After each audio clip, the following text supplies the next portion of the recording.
ಆತ್ಮೀಯ ವಿದ್ಯಾರ್ಥಿಗಳೇ, ಇಂದು ನಾವು DVG ಅವರು ಬರೆದಂತಹ ಮಂಕುತಿಮ್ಮನ ಕಗ್ಗ ಎಂಬ ಪದ್ಯದ 3ನೆಯ ಪದ್ಯವನ್ನು ನೋಡೋಣ. ಮೊದಲಿಗೆ ಹಾಡುಗಾರಿಕೆ. ಹಾಡನ್ನು ಆಲಿಸಿದ ನಂತರ ಪದ್ಯದ ಅರ್ಥಗಳನ್ನು ತಿಳಿದುಕೊಳ್ಳೋಣ. ಈಗ ಹಾಡು ನಿಮ್ಮ ಮುಂದೆ. ಹುಲ್ಲಾಗು ಬೆಟ್ಟದಡಿ ಮನೆಗೆ ಮಲ್ಲಿಗೆಯಾಗು, ಕಲ್ಲಾಗು ಕಷ್ಟಗಳ ಮಳುವಿರಿ ಸೂರಿಯೇ. ಹುಲ್ಲಾಗು ಬೆಟ್ಟದಡಿ ಮನೆಗೆ ಮಲ್ಲಿಗೆಯಾಗು, ಕಲ್ಲಾಗು ಕಷ್ಟಗಳ ಮಳೆವಿಧಿ ಸುರಿಯೇ. ಬೆಲ್ಲ ಸಕ್ಕರೆಯಾಗು ದೀನ ದುರ್ಬಲರಿಂಗೆ, ಬೆಲ್ಲ ಸಕ್ಕರೆಯಾಗು ದೀನ ದುರ್ಬಲರಿಂಗೆ.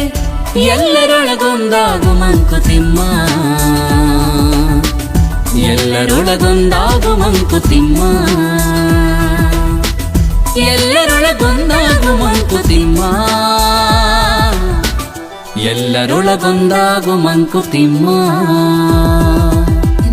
ಹುಲ್ಲಾಗು ಬೆಟ್ಟದಡಿ ಮನೆಗೆ ಮಲ್ಲಿಗೆಯಾಗು ಎಂಬ ಸಾಲಿನ ಅರ್ಥವನ್ನು ಈಗ ಗಮನಿಸೋಣ. ಹುಲ್ಲಾಗು ಬೆಟ್ಟದಡಿ ಎಂದರೆ ಬೆಟ್ಟದ ಕೆಳಗೆ ಬೆಳೆಯುವ ಸಣ್ಣ ಹುಲ್ಲಿನಂತೆ ನಾವು ಬೆಳೆಯಬೇಕು. ಗಾಳಿ ಬಿರುಗಾಳಿ ಬೀಸಿದಾಗ ಬಾಗುತ್ತದೆ ಆ ಹುಲ್ಲು, ಹೊರತು ಮುರಿದು ಹೋಗುವುದಿಲ್ಲ ಅಥವಾ ಹಾಳಾಗುವುದಿಲ್ಲ. ಹಾಗೆಯೇ ನಾವು ಹಿರಿಯರ ಎದುರಿಗೆ ವಿನಮ್ರವಾಗಿ ತಗ್ಗಿ ಬಗ್ಗಿ ಬಾಳಬೇಕು. ಅವರಿಗೆ ಗೌರವವನ್ನು ಸೂಚಿಸಬೇಕು. ಮತ್ತು ಬೆಟ್ಟದ ಹುಲ್ಲು ಪ್ರಾಣಿಗಳಿಗೆ ಮೇವಾಗಿ ಸಹಾಯವಾಗುತ್ತದೆ.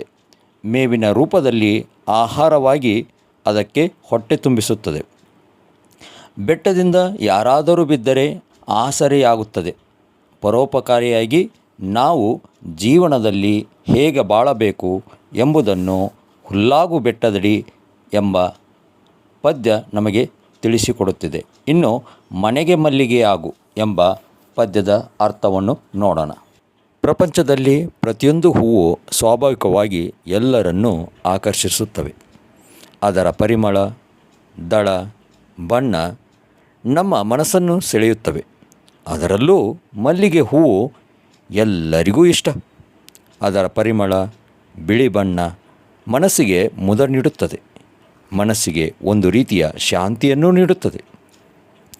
ಎಲ್ಲರೂ ಆ ಹೂವನ್ನು ಇಷ್ಟಪಡುತ್ತಾರೆ.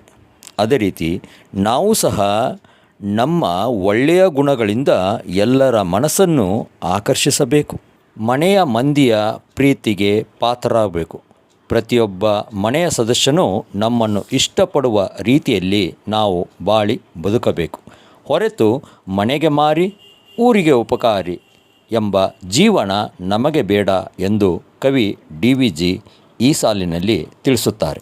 ಇನ್ನು ಕಲ್ಲಾಗು ಕಷ್ಟಗಳ ಮಳೆ ವಿಧಿಯೇ ಸುರಿಯೇ ಎಂಬ ಸಾಲಿನ ಅರ್ಥವನ್ನು ನೋಡೋಣ. ಕಲ್ಲಾಗು ಅಂದರೆ ನಮ್ಮ ಜೀವನದಲ್ಲಿ ನಾವು ಕಲ್ಲಿನಂತೆ ಗಟ್ಟಿಯಾಗಬೇಕು, ದೃಢವಾಗಬೇಕು. ವಿಧಿ ಅಂದರೆ ಹಣೆಬರಹ ಸಾಕಷ್ಟು ಕಷ್ಟಗಳನ್ನು ನಮಗೆ ಕೊಡುತ್ತದೆ. ಆಗ ಕೊಟ್ಟಾಗ ನಾವು ಹೆದರಿ ಅಂಜಿಕೊಂಡು ಓಡಿ ಹೋಗದೆ, ಅಂದರೆ ಸಾವಿಗೆ ಶರಣಾಗದೆ ಎಲ್ಲ ಕಷ್ಟಗಳನ್ನು ದೃಢವಾಗಿ ಕಲ್ಲಾಗಿ ನಾವು ಎದುರಿಸುವ ಸಾಮರ್ಥ್ಯವನ್ನು ಪಡೆದುಕೊಳ್ಳಬೇಕು ಎಂದು ಕವಿ ಹೇಳುತ್ತಿದ್ದಾರೆ. ಇನ್ನು ಬೆಲ್ಲ ಸಕ್ಕರೆಯಾಗು ದೀನ ದುರ್ಬಲರಿಂಗೆ ಎಂಬ ಸಾಲಿನ ಅರ್ಥವನ್ನು ನೋಡೋಣ. ದೀನ ದುರ್ಬಲರು ಅಂದರೆ ಕೈಲಾಗದವರು, ಅಂದರೆ ಶಕ್ತಿಹೀನರು ಅಥವಾ ಚಿಕ್ಕ ಮಕ್ಕಳು ಅಥವಾ ವಯಸ್ಸಾದಂತಹ ಅಜ್ಜ ಅಜ್ಜಿಯರು, ವಯಸ್ಸಾದಂಥ ವ್ಯಕ್ತಿಗಳು ಅಥವಾ ಅಂಗವಿಕಲರು. ಅಂಥವರಿಗೆ ನಾವು ಬೆಲ್ಲ ಸಕ್ಕರೆಯಾಗಬೇಕು, ಅಂದರೆ ಸಿಹಿಯಾಗಬೇಕು. ಯಾವ ಅರ್ಥದಲ್ಲಿ? ನಮ್ಮ ಗುಣಗಳ ಮುಖಾಂತರ ನಾವು ಅವರಿಗೆ ಸಹಾಯ ಮಾಡುವ ಗುಣವನ್ನು ಹೊಂದಿರಬೇಕೇ ಹೊರತು ಅವರಿಗೆ ತೊಂದರೆ ಕೊಡುವಂತಹ ಅಥವಾ ಅವರು ಯಾವುದೋ ಒಂದು ಸಹಾಯವನ್ನು ಕೇಳಿದ್ದಾರೆ ಆ ಸಂದರ್ಭದಲ್ಲಿ ನಾವು ಅವರಿಗೆ ಸಹಾಯ ಮಾಡಬೇಕೇ ಹೊರತು ಅದನ್ನು ತಿರಸ್ಕರಿಸುವುದಲ್ಲ, ಮಾಡದೇ ಇರುವುದಲ್ಲ.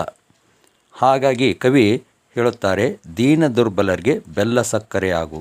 ಹೇಗೆ ಬೆಲ್ಲ ಮತ್ತು ಸಕ್ಕರೆ ಸದಾಕಾಲ ಸಿಹಿಯನ್ನೇ ನೀಡುತ್ತದೆ. ಹಾಗೆ ನಾವು ಸಹ ದೀನ ದುರ್ಬಲರಿಗೆ ಸಹಾಯಕವಾಗಿರಬೇಕೆಂದು ಕವಿ ಹೇಳುತ್ತಾರೆ. ಇನ್ನು ಕೊನೆಯ ಸಾಲು, ಎಲ್ಲರೊಳಗೊಂದಾಗು ಮಂಕುತಿಮ್ಮ. ಅಂದರೆ ನಾವು ಬೇರೆ ಎಂಬ ಅಥವಾ ಅಹಂಕಾರದಿಂದ, ನಾನೇ ಎಂಬ ಅಹಂದಿಂದ ಮೆರೆಯುವುದಲ್ಲ. ಯಾವುದೇ ಭೇದ ಭಾವ ಮಾಡದೆ ಎಲ್ಲರ ಜೊತೆ ಕೂಡಿ ಬಾಳಬೇಕು ಎಂದು ಈ ಪದ್ಯದಲ್ಲಿ ಹೇಳುತ್ತಾರೆ.